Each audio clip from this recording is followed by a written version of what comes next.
Well, yeah.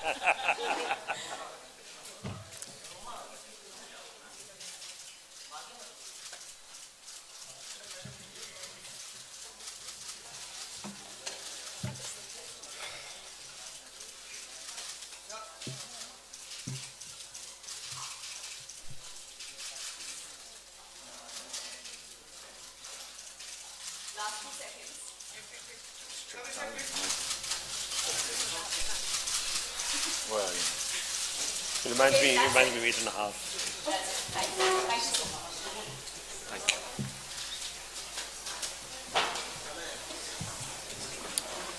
Thank you very much.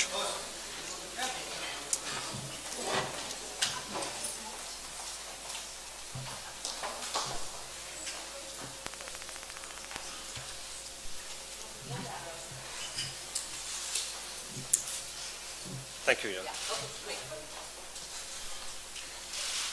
All right. Tacita, do you want to start with the whole thing and Chris can take over? Okay. Good evening and good afternoon, everybody. We're very happy to be here, and we're very much enjoying ourselves in Mumbai. We've just come from our roundtable discussion. This is something that we initiated in 2015 in the Getty Research Institute in Los Angeles. And it was the first time that we encouraged the various communities involved in the use of film, from artists, filmmakers, stock manufacturers, lab owners, the Academy for Motion Picture Arts and Sciences, festivals, education,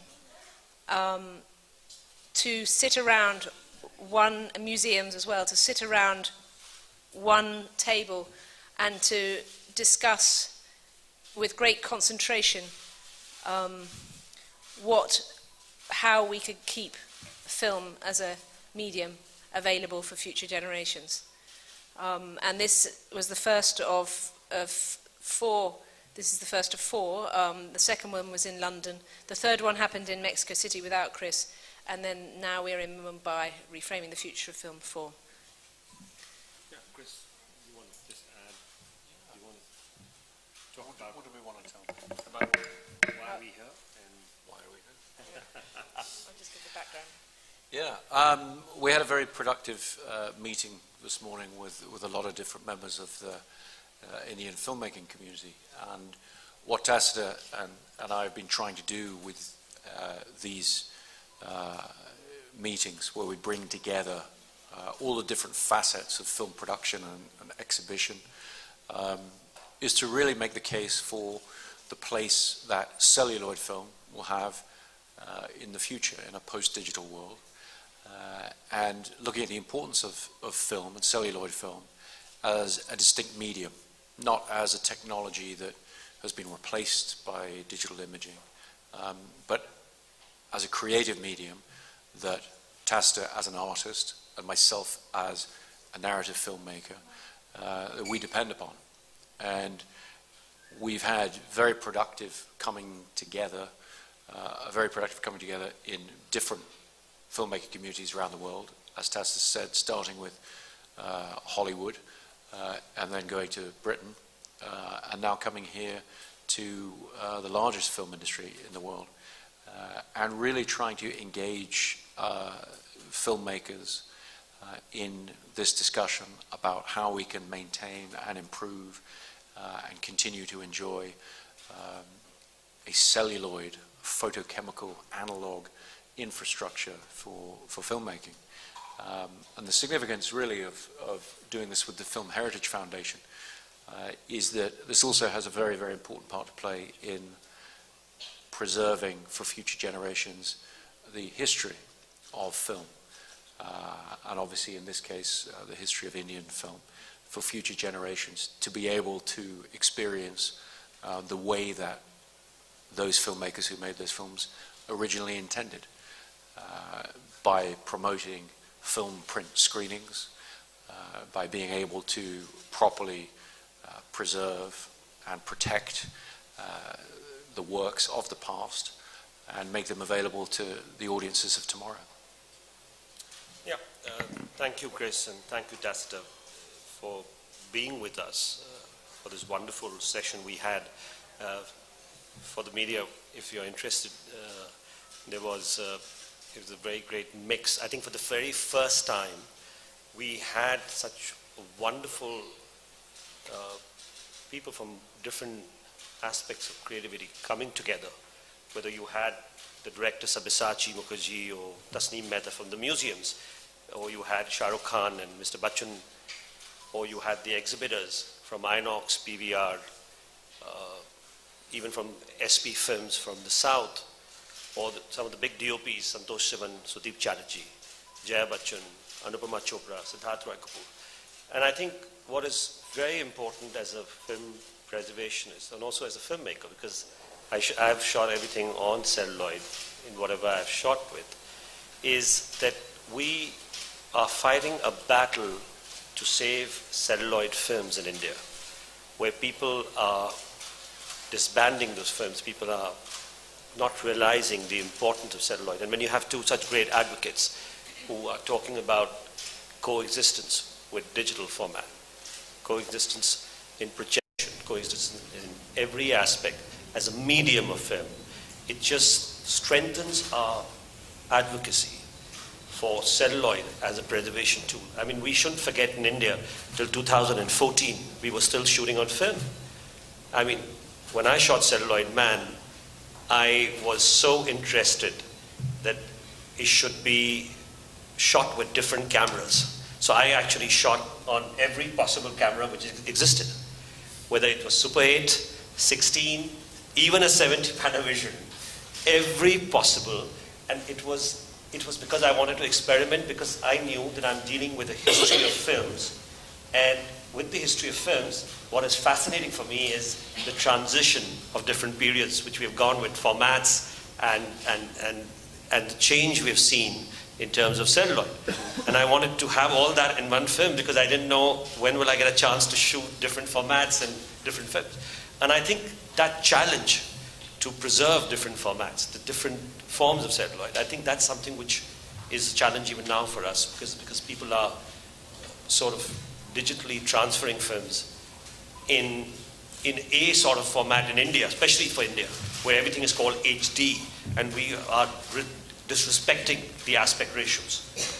So for me, this dialogue was of utmost importance in projecting film, in shooting in film, and more importantly, for preservation. We have been reading reports everywhere of how many films are being lost or thrown, or I visit godowns and, you know, you're just seeing a sad way celluloid has been neglected and people have just moved on.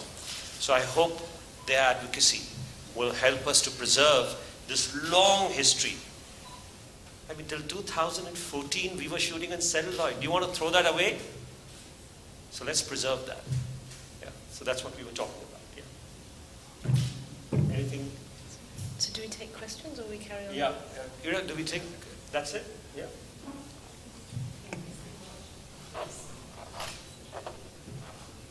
Yeah. Sorry, what were the conversations? Okay. Do you want to just... continue. Yeah, just a few conversations. Okay, the first in the round table was divided into sort of three sections, and the first was about capture or filming.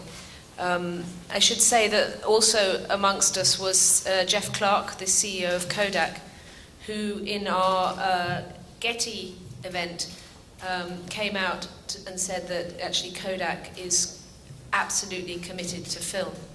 And this, and again in the public event that evening, and this was a moment where, you know, there had been a lot of you know, speculation that film was over, and actually to this day I keep being asked, does Kodak still make film? And they do, very much so. And so that alone is to try and stop the understanding that, or the misunderstanding that the film is not available anymore. It is available, it's very much available. And I think the whole point of this, and I'm an artist, so my context is within galleries and museums, and what's very important to me, and which is as something that's having spoken to Chris a bit about this, is that a lot of filmmakers are not allowed to choose, actually don't have the right or the authority to choose the medium with which they want to make their work.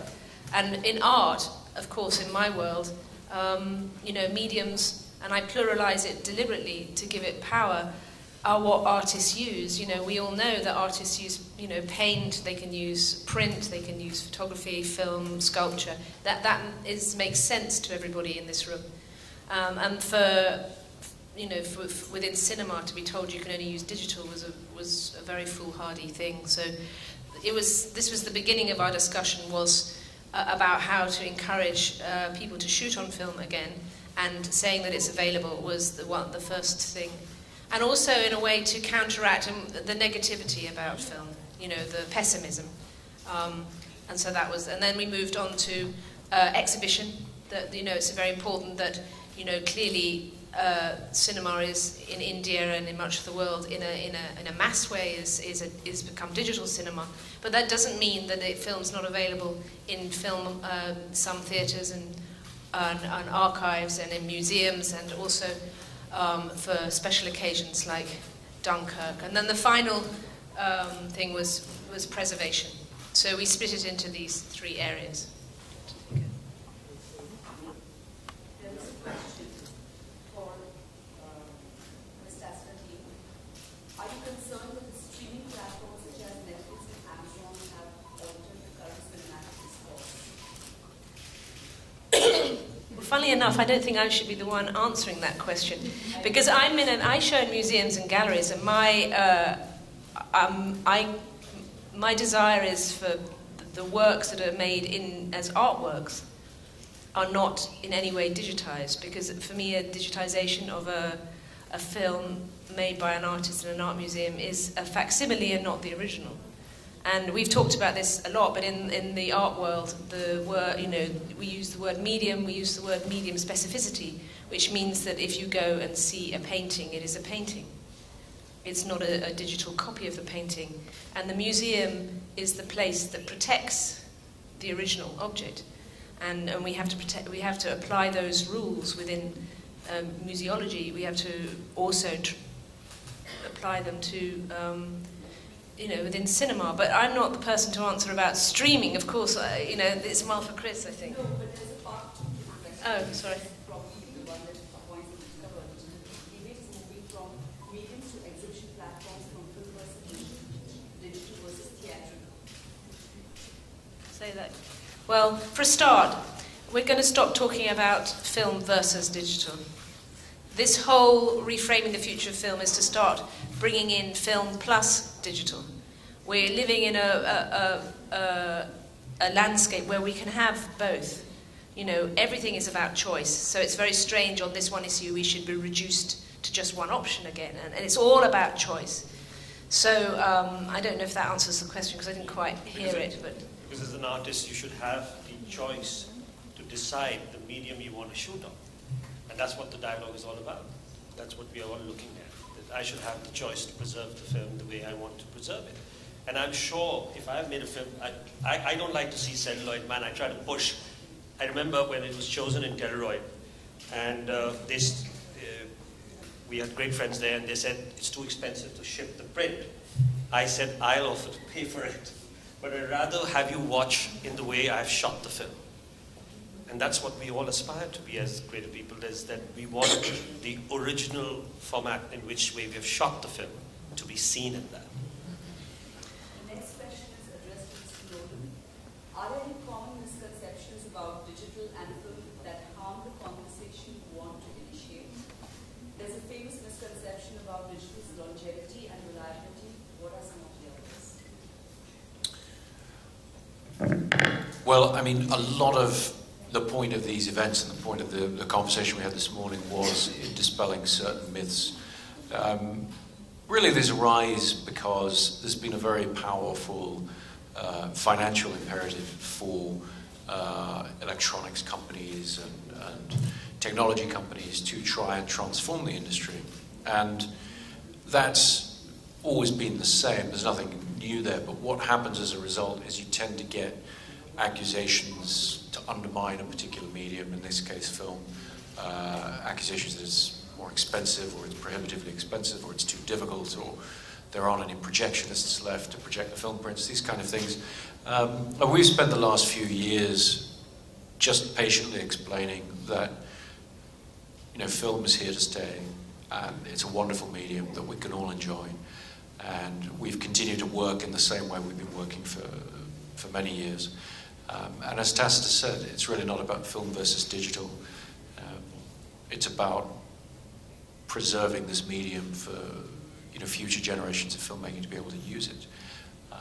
And so, I don't want to repeat any of the misconceptions because they get propagated. But you know, ultimately, what's been really exciting about the meeting today, a meeting with leading members of the Indian film community, is there's a spirit of optimism. There's a spirit of film having a wonderful future and great potential. And there's a lot of excitement around it, a lot of excitement from filmmakers and exhibitors and everybody else in terms of continuing to give audiences a reason to leave their homes and come together in a movie theater to experience a story. Thank you so much.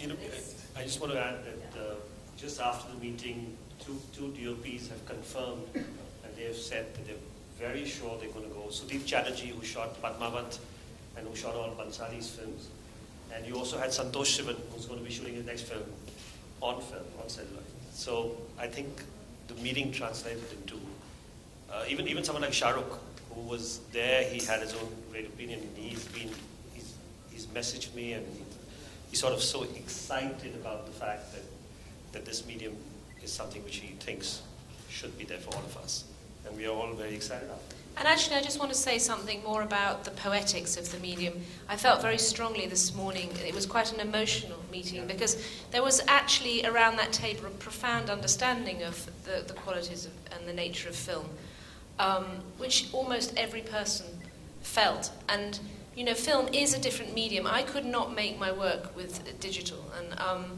I work with all the, you know, what I call the disciplines of film. So, you know, and for me, it's about the poetics of the medium. I'm into chemistry and into the light and into the magic and the blindness and all such of this wonderful medium. And it was a very, very strong sense today, I thought, that everyone kind of understood the sort of fundamental differences of this medium from a digital medium. So it's not like we are in any way trying to go back. We're actually trying to go into the future. And my personal aim is that I want it to become normal to shoot film. I want it to be normal. I don't want to be, I mean, we both don't want to be doing this in 15 years' time. We want it to be normal. We don't want to have to, you know, the artists and filmmakers don't want to have this resistance anymore, because it's just there and it's fine. Let it just be normal. In this discussion that you had at the round table, and there was probably every representative from every field, like scholars and filmmakers and viewers, how does a viewer fit into the conversation? Well, I mean, very much so, actually. And I don't think we should underestimate the viewer, because I know from personal experience people that will cross cities to go and see film projected as film, because the experience is different. And I know that's exactly what... I mean, you order about the Dunkirk screening. I was just giving that example. 70 mm Dunkirk screening, IMAX Madala, and 35 mm Interstellar at Liberty.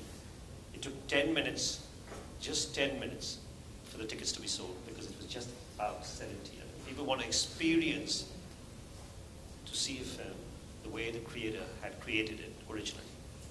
And I think that's the respect which we must have, and we must feel for it. So here you are. I mean, if Chris wants to add to that. It's also a good film. Give it a break.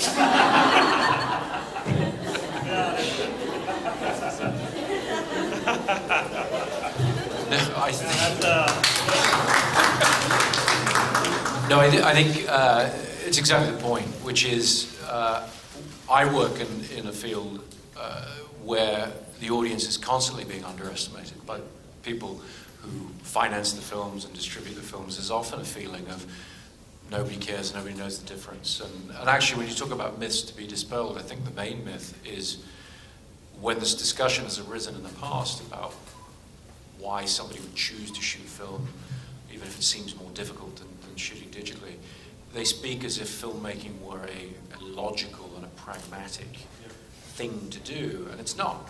No film is logical and pragmatic. Films are about dreams, they're about magic, they're about escapism and experience. And so, to a certain extent, you have to embrace your emotional side and your feelings about the medium, and whether you want to work that way or not work that way. Those things become important. And I think we see that just as much from audiences as we do from filmmakers. We're constantly in dialogue with audiences. Indeed, we are the audience ourselves. And we forget that at our peril. In some way, I feel not enough choice has been given to the audience too in India. You know, they don't have, I mean, really, if you really want to see a film on 35mm or 70mm, where do you go and see it? And that's what the whole point of the dialogue, to make that space available, to see whether exhibitors can come forward, where they could be. You know, I was just before Tacita got in touch with me, I was in constant dialogue to have 35mm screening in the preview theater of Liberty as a club where they can experience the 35mm, because we didn't have our own space. We don't have a museum or a space because we're a very young foundation. And I think this dialogue will help that to sort of feature. Even the NCPA, where we are going to be talking, they have 35mm screenings, they have 16mm plumbing projectors, but they haven't been working. And the inspiration we will get out of this is the fact that you will see them running back soon. So I think the viewers are going to get it. It's going to change, and we hopefully this dialogue will help us to make it very soon. Thank you. Mr. Nolan, you're a great inspiration to most filmmakers and especially youth, especially in India. And although they follow you everywhere in your work, and you're obviously a role model for them to shoot a film, and you're not compromising on that, at times they feel very dispirited about their lack of option for shooting on film. What would you say to them? Well, I think making films is always about facing insurmountable, seemingly insurmountable odds. Anybody who tries out to go out and direct a film and has to get a budget, has to get a crew together, has to surmount all kinds of obstacles.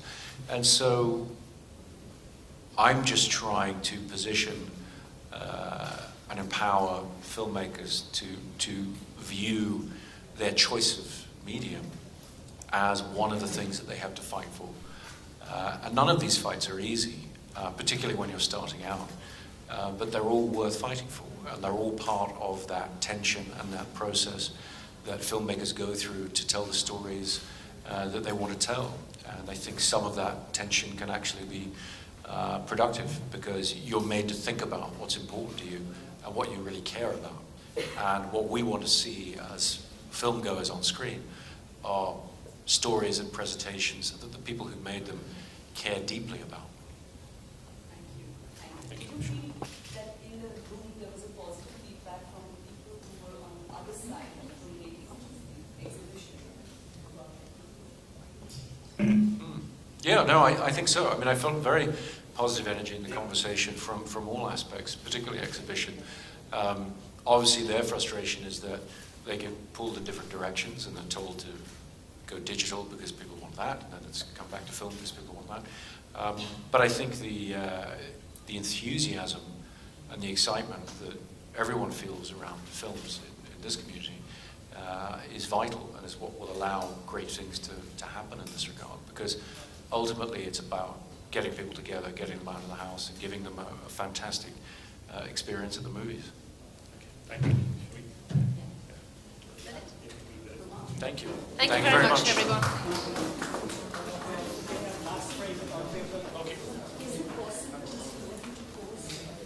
दादा थोड़ा नीचे हो जाओ ना चैन थोड़ा नीचे चैन थोड़ा पीछे दादा चैन थोड़ा नीचे बैठना प्लीज प्लीज